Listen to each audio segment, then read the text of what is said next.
Oh God, how could something that had so much potential fail so bad? You know what TNA reminds me of? They remind me of the NBA superstar Greg Oden. Do you guys know who Greg Oden is? If you don't, Greg Oden is a 7-foot beast. He was drafted #1 overall by the Portland Trail Blazers, and they missed out on, oh yeah, Kevin Durant. Hey, how's it going, buddy? But they missed out on Kevin Durant number 35, and they drafted this man named Greg Monroe, hoping he would be that big man to solve the pieces to the puzzle, but instead, Greg Oden would show flashes of brilliance. Sometimes you would be like, this guy has what it takes to be a superstar center in the NBA. Well, and at least in today's NBA game, at least. But he kept breaking down. And that's what TNA does to you. It shows flashes of brilliance. You're like, oh my God, this is fucking awesome. And all of a sudden, just sucks. I mean, look at TNA right now. They lost their main piece in AJ Styles. He might be coming back. Who knows? Who knows what the fuck AJ Styles is doing nowadays? Playing Xbox One, I know that. But this company, I don't know. Like, I'm being dead honest here. This roster of TNA is pretty damn talented. It's as talented as the dudes from NXT. It's as talented as the WWE roster. It's a pretty damn stacked roster. Yet TNA doesn't know how to execute it. I remember from my friend Schleg that his OTR Central video of no more first name and last name wrestlers. You know, that was a great video. You got to check that one out.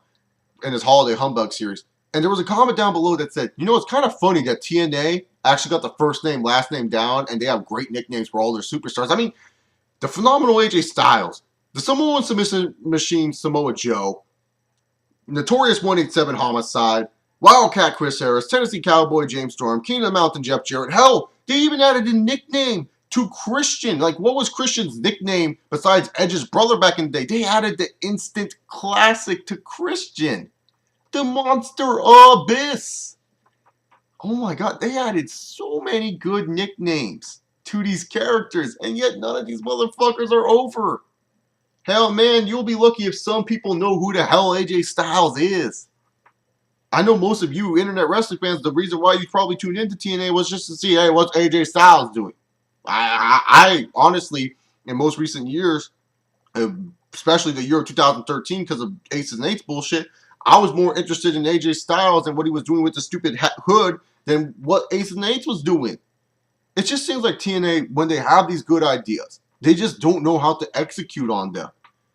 My thing about TNA that bugs me the most about this company was how when they first debuted, remember when they first debuted, they were supposed to be an alternative from the WWE. They were supposed to be different than the WWE, and they succeeded on that. The problem with TNA is they were never meant to be a competition to the WWE. They were always supposed to be an alternative, something different from the WWE. And that's what makes professional wrestling good, when there's two companies that are actually worth watching. That is to me, like, it's so hard when I watch WWE. Like, I would remember back in the days of like 2006 and 2007, I'd watch some WWE TV and I'd be bored as fuck.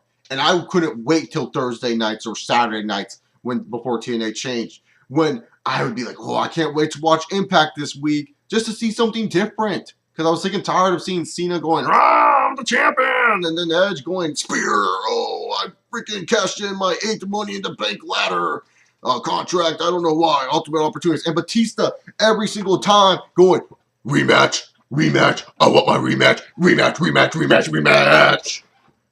Like, shit, man, that shit got old. TNA was doing at least something different. Yeah, like dumb dick Jeff Jarrett. I'm back, baby, king of the mountain, and Stain all the time. But the X division was good. The tag team division was good. There was other stuff for me to watch, not to get pissed off at TNA that much. And the problem was, when people started to chant TNA at the WWE arenas, and then people started to say, oh, TNA could compete with WWE if they had Vince's money. No shit, anyone can compete with Vince if they have Vince's money. The reason why they don't is because they don't know how to make fucking money. But the thing is, with TNA, they just don't get it. They just don't understand how to build a company. It's so sad that a company with all this potential is a sinking ship. It's so sad that we don't have a second wrestling company that is worth watching in professional wrestling today. And I know a lot of people are going to say, what about the PWGs or the ROHs out there, Chase? I'm talking about a second professional wrestling company that's on my TV station that's not a freaking broadcasting network that I don't have. That's what I'm talking about. I'm talking about a company that everyone can see. A company that you can watch different from the WWE. When TNA decided not to give more opportunities to some of their younger guys, that's when you knew this company was going downhill. Hell, almost nowadays with TNA, I feel like almost everyone is the fucking same, and it's like WWE. Remember WWE, we complain all the damn time how every heel's the same, every face is the same. That's how TNA feels like. Yeah, you'll get one or two characters that are a little bit different, but every face is the same. Every heel is the same. They lose the same way. They do the same things. It's nothing exciting. It's boring. It's dumb. This company finally got the idea, the bright idea. Oh, you know what? We don't need to force Steen into the main event all the time. Let's just fucking have Steen go into the mid card. Yeah, too late for that when Steen can barely fucking wrestle and wears a t-shirt all the damn time to the ring. Oh, look at Jeff Hardy. Let's use him as an enhancement talent, someone that we can make other guys look good. Yeah, too bad that you guys freaking missed that opportunity a couple years back, motherfuckers. Hey, let's look at Kurt Angle. Let's use him for the mid-card feuds and build up all these younger guys. Yeah, TNA, once again, you missed out on motherfuckers with Kurt Angle. Kurt Angle's best thing in TNA that he has ever done is putting over Samoa Joe at Lockdown. Jeff Jarrett's best thing he's ever done in TNA was having that match with Jay Lethal, which is the highest rated Impact segment. Oh, I don't know. Maybe it's not anymore because of that January 4th episode of TNA in 2010, but still. Why is it that some guys just get overshadowed in TNA? Why is it that TNA, like, and even some guys that WWE mishandled?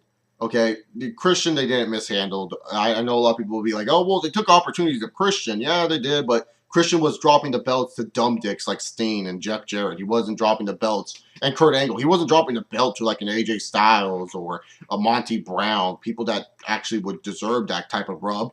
But you know, WWE misused the Matt Morgan. Here's a guy that's 7 feet tall, has a carbon fucking footprint. Freaking push this dude. These guys don't know how to freaking push this dude. Even after all the great promos that they did where he was the blueprint, he was the perfect human being in the world. They fucked up on that shit too. Who other? The Pope, Elijah Burke. I know Elijah Burke is hated by most of the internet community because CM Punk says that he's one of the worst opponents he's ever faced. But even the Pope, I mean, come on. A lot of people, I remember I went on Twitter one time back in the old days and people were like, the Pope is pimping. Like, remember Elijah Burke when he was the Pope, D'Angelo De Niro? Oh, God, man. Like, that was good shit. They actually had something going. I mean, seriously, but honestly, TNA, I don't know what to think about this company sometimes anymore. I just feel that, like, in 2014 next year during the summertime, Vince McMahon's going to come out to the middle of the ring. He's like, I bought a DVD library of all the greatest Sting matches and some Kurt Angle footage of him doing moonsaults and shit. And just saying that he bought TNA for the video library. Honestly, that's what I think. I mean, and the thing about the WWE, I remember when sometimes TNA would do stuff that were really good. WWE would kind of take notice to it. And even though they didn't view them as a big-time threat or big-time competition, sometimes they would step up their game a little bit more to be a little bit more interesting than TNA because they were realizing, hey, look, here's TNA. They're not building a full head of steam right now, but there's something different than us. And the thing about TNA is when they realized, hey, we could actually compete with these guys because sometimes they would pull out bigger ratings than they would even expect. They were trying to compete with the WWE when all along TNA misunderstood. They are nothing more than an alternative to the WWE. They were supposed to be different than the WWE, but nowadays TNA is just like the WWE, if not worse. And that's bad. It's hard to be a professional wrestling fan sometimes, especially with dumb dick decisions like this. But anyways, guys, this is it for this video. If you guys like me, you can like this video. Dislike this video, do whatever you want with this video. Follow me on Twitter at ChaseOliver68. Send this video to all your friends on the Twitter. Anyways, guys, subscribe down below. The list of all my upcoming videos is going to be right here. And hell, now you can even click on the list yourself. You can click on the list yourself. You can click on that list, and it will take you to the video if I have that video up. So, yeah, do that. Annotations for all the other videos. Anyways, guys, I'm out of here. Hope you guys enjoyed this video. Got the podcast tomorrow. Peace! What do you think about TNA? Is it a sinking ship? Anyways, later, guys.